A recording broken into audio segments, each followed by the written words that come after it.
Saudi Arabia, A Journey Through Hidden Jewels. Travel Diary by Alice Phillips. Day 1, Arrival in Jeddah. First breath of Arabia.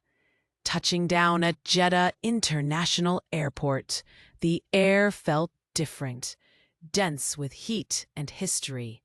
As an American travel blogger who's been around the world and back, there was something about Saudi Arabia that whispered, "You haven't seen anything yet." I was met at the airport by a local guide who welcomed me with a gentle smile and a bottle of chilled water.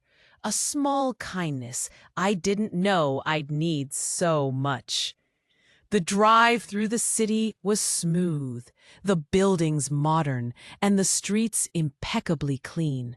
But it was the horizon, washed in desert hues and streaks of mosque minarets, that gave me goosebumps.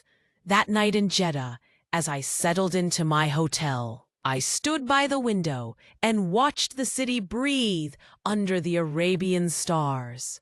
I didn't sleep much, not because of jet lag, but from sheer anticipation. Days memory, the feeling of standing still while a whole new world opened up around me.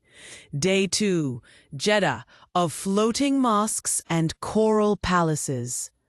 I woke up with one mission: absorb every bit of Jeddah's soul. Our first stop was the Tayebat Museum, a treasure chest of Saudi history packed into a sprawling 4-floor complex.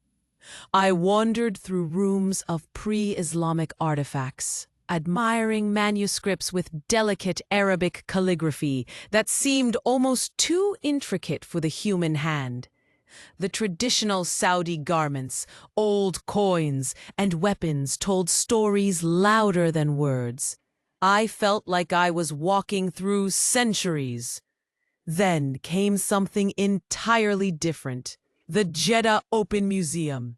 Nestled along the cornice, it was outdoorsy and playful, with modern sculptures scattered like secrets waiting to be found.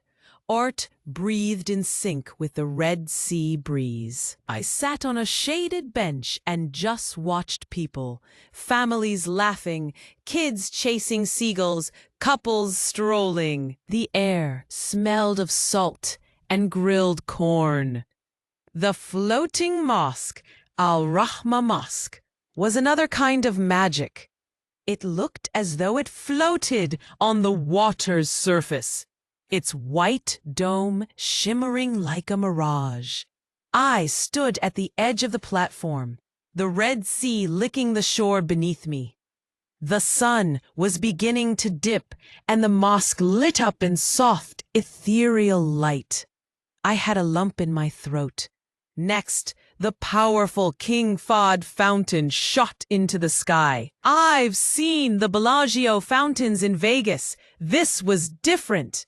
The sheer force of it, pushing salt water over 300 meters high, was exhilarating. It was wild and elegant at the same time. But the real heartbeat of Jeddah, Al-Balad, the old town. I wandered down narrow alleys framed by coral stone houses.